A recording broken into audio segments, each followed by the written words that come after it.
I guess. Mr. President, the Iranian foreign minister this afternoon said if the U.S. is serious about negotiations, that you would call up Israel and request that they stop their airstrikes. Will you make that request? Well, I think it's very hard to make that request right now. If somebody's winning, it's a little bit harder to do than if somebody's losing. But we're ready, willing, and able, and we've been speaking to Iran, and we'll see what happens. Mr. President, what was the thought process behind 2-week timetable? Just time to see whether or not people come to their senses. Mr. President, did the Europeans help at all in talking with the Iranians? No, they didn't help. No. Iran doesn't want to speak to Europe. They want to speak to us. Europe is not going to be able to help in this one. 20 years ago, you were skeptical of a Republican administration that attacked a Middle East country on the idea of questionable intelligence of weapons of mass destruction. How is this moment different with Iran? Well, there were no weapons of mass destruction. I never thought there were. And that was somewhat pre-nuclear. You know, there was a nuclear age, but nothing like it is today. And it looked like I'm right about the material that they've gathered already. It's a tremendous amount of material. And I think within a matter of weeks, or certainly within a matter of months, they're going to be able to have a nuclear weapon. We can't let that happen.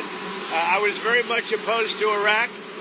I said it loud and clear, but I was a civilian, but I guess I got a lot of publicity. But I was very much opposed to the Iraq war.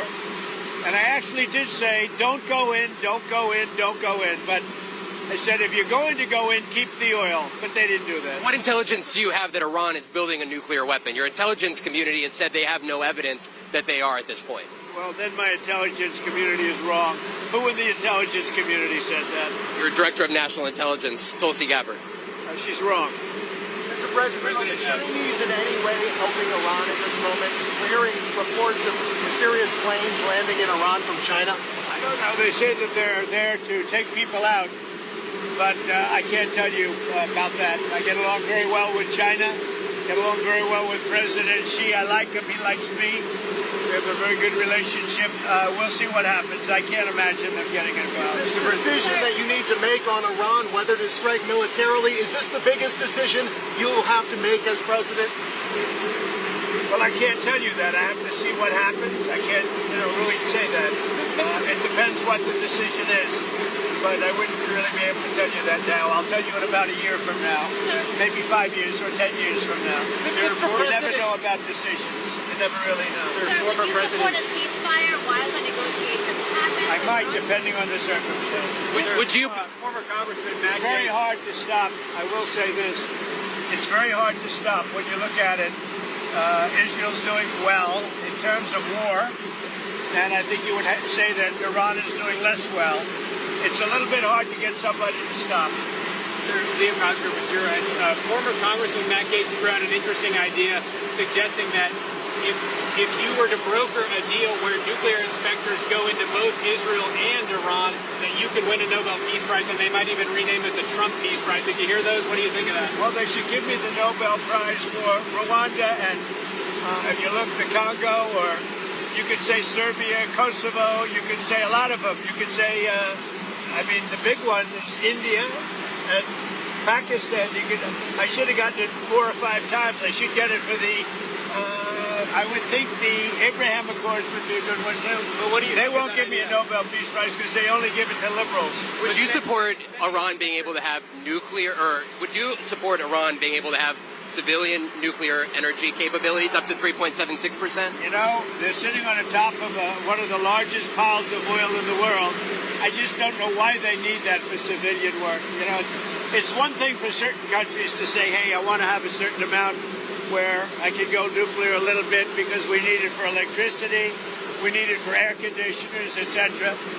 But when you're sitting on one of the largest oil piles anywhere in the world, it's a little bit hard to see why you need that. Yeah. Are you concerned that Iran or its proxies would wage terror attacks against American targets abroad if you order military action? We're always concerned about that, and we have to take them out and be very strong.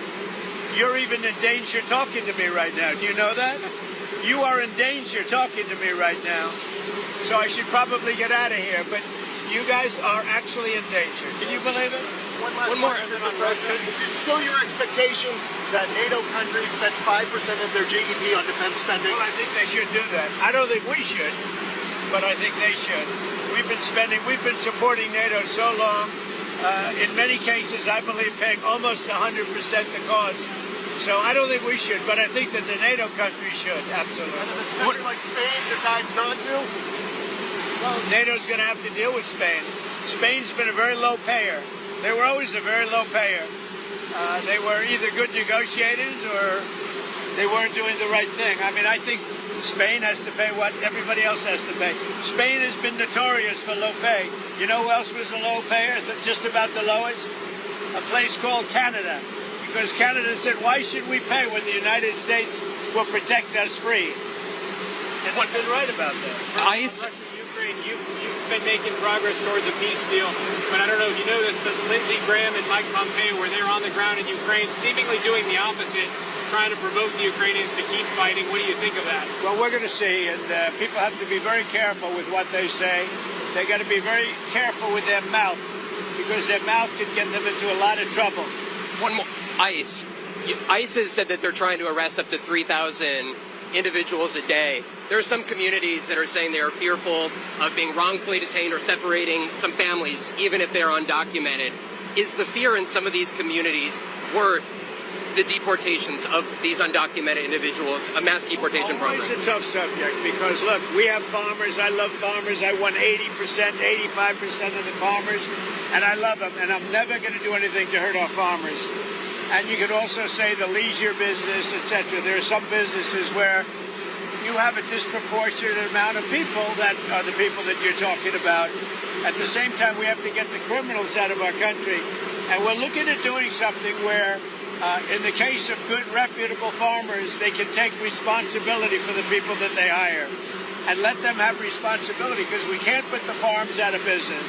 And at the same time, we don't want to hurt people that aren't criminals. Most of the people that came in over the last 3 years under Biden, I would say probably 3.5 to 4 years, those people, you have a lot of criminals, you have a lot of, I mean, we're looking at that very closely.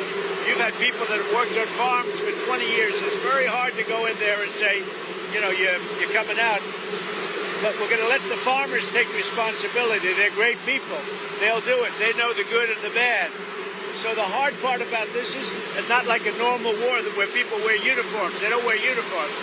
But we have murderers that came out of the last 4 years. We have murderers. We have drug lords. We have people that we don't want to. We have prisoners. They emptied out Venezuela and many countries. They emptied out their prisons into the United States. We have to get those people out. But we have stone-cold murders, 11,888 murders. We've already gotten a lot of them out of here. But we don't want them, so we have to be careful. But I never want to hurt our farmers. Our farmers are great people. They keep us happy and healthy and fat.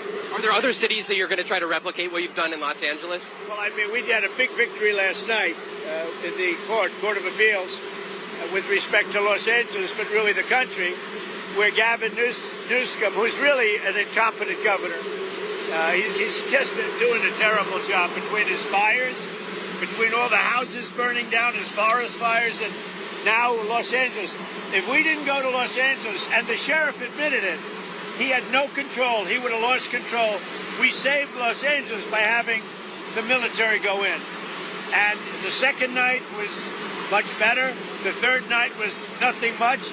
And the fourth night, nobody bothered even coming. We put out that fire, and we did a great job of it.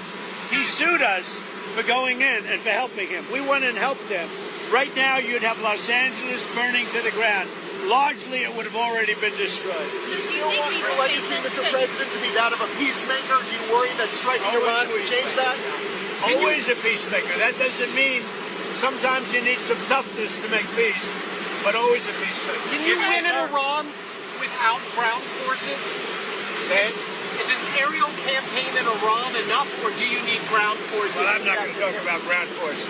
Because the last thing you want to do is ground forces. Does Iran have 2 weeks, or could you strike before that? Are you essentially giving them a 2-week timeline? I'm giving them a period of time. We're going to see what that period of time is, but I'm giving them a period of time. And I would say 2 weeks would be the maximum. Mr. President, President, do you think deportations should focus on criminals or all people who are here illegally? Should start focusing on criminals, and that's what we've been focused on. Very bad criminals, dangerous criminals. But Stephen Miller said to go out and arrest every person who's here illegally. He told ICE to arrest everyone who's here illegally. Do you agree with Stephen that? and I have a very good understanding. He's a terrific person. We have a great understanding. Mr. President, if there is an attack on U.S. assets, will you promise to conduct a full investigation and make it transparent with the American people before blaming Iran for such an attack? Well, if there's an attack, we'll know almost immediately with modern equipment who made the attack. And those people will be very, very unhappy. Would you Prime say Minister- that? I want to get you people out of danger. You're in danger standing with me. One more. Prime Minister Netanyahu said that they had the capacity to take out all of Iran's nuclear facilities. So what role would the U.S. be able to play, and why would they, if Israel says that they have all of the abilities, their own I'm not military? sure he said that, but they really have a very limited capacity. They could break through a little section, but they can't go down very deep. They don't have that capacity, and we'll have to see what happens. Maybe it won't be necessary. Maybe it won't be President, necessary. would you like to see Congress pass a bill that bans child transgender surgeries? Well, I know they're talking about it, aren't they? We're going to have to see how it comes to me in what form. Certainly, it's been something I've been talking about also. Okay? Thank you, Mr. President. Appreciate it. Thank you, everybody. Thank you.